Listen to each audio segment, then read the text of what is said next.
Hello, this is Seamus in 7MYW. Well, I have a new radio that I've added to the stable, and thanks to a fellow ham friend of mine, thank you very much, Todd, KB7RQQ, I did a little horse trading. Now, us ham operators are definitely up for horse trading. We love to trade radios, not necessarily horses. And this last couple of weeks ago, I was trying to get rid of a piece of hardware. I had an RSP1A that I just wasn't using, so I decided to put it up and see who could want it, and he decided, hey, I could use that. So we traded, and I ended up with this delightful gem, the Motorola XRP 7550E. Now, one of the things that, of course, Motorola does, we all know about Motorola. There's no doubt we don't, there's no ambiguity about how well made Motorola radios are. In fact, I like them so much I have a phone as well as two Motorola radios. I have the 7550E and I also have the 6580, which I use for 900 megahertz. Wonderful, wonderful radios, but boy, this thing is a class by itself. A class all its own. This radio is the 70 centimeter model, and I have the software to program it. Now, this was a new learning curve for me. The software for Motorola radios is nothing like it is for the Anytone, which is the main CPS for DMR that I have been used to. Now, I have gotten very, very used to the Anytone radios, and I definitely really, really enjoy the Anytones. Now, the Anytones, for what they are, for what you pay, boy, great DMR radio, wonderful receive. It also has promiscuous mode on it, so you can listen to anything, no matter what the color code is or the time slot. It's wonderful, wonderful radio. But, boy, this Motorola, I tell you. So, I'm not going to do a review on this per se, because there are plenty of reviews, plenty of videos on how to program it. It's a little older radio, but they still supply parts for it, and batteries, and accessories, and I'd say probably the oldest review I saw on this was 8 to 12 years old. It's been around a little while, but it's still amazing.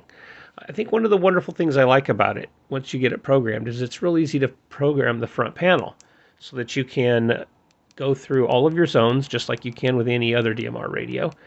And I've got this set up for the Pacific Northwest digital group, as well as FM analog repeaters all throughout the Pacific Northwest, and also have my workplace radio, so I can listen to them, monitor them.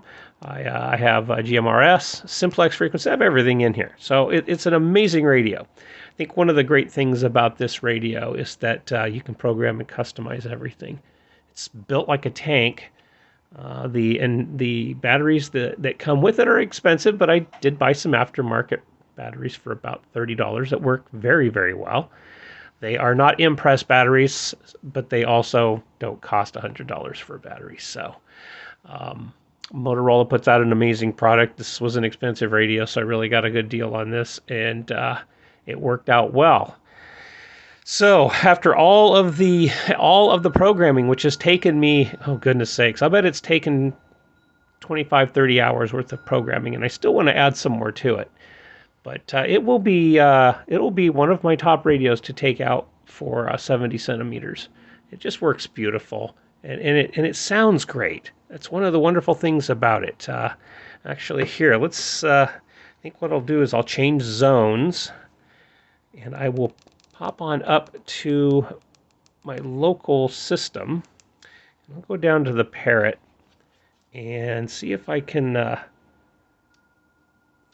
some audio on here. Let's see if I can make a call out here. N7MYW testing on Parrot.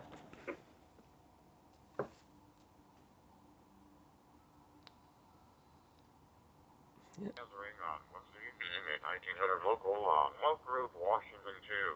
The tactical duck will follow. N7MYW testing on Parrot. Just have an activity interesting. Parrot 1.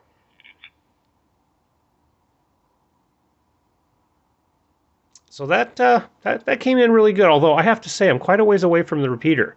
I am about 12 miles away, and on digital that was on that's on high power, so this is 4 watts out. But it works really, really well.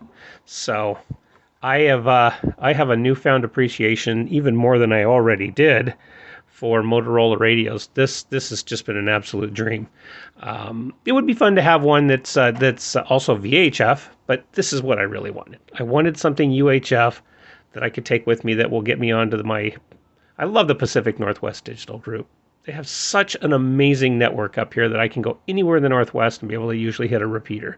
If not, I did set this up so that it works great on this OpenSpot 4, and it'll also work on my hotspot. So these all work together so very well. I will also say this too, as much as I do love my Anytone, this can be very persnickety on Brandmeister and going through the OpenSpot. It doesn't necessarily always work as well with the tolerances on the frequencies. I have to just offset it a little bit. This Motorola is absolutely the king. It just spot on, and so that's kind of what I wanted to talk about a little bit tonight on my video. It's been a fun last couple of weeks. Had the Ham Fair or the Ham Fest up in Puyallup, which was a lot of fun. I was able to pick something up there as well. Over here, let me move these radios over here. In addition to, since I am making a video, I'll show you also what I bought.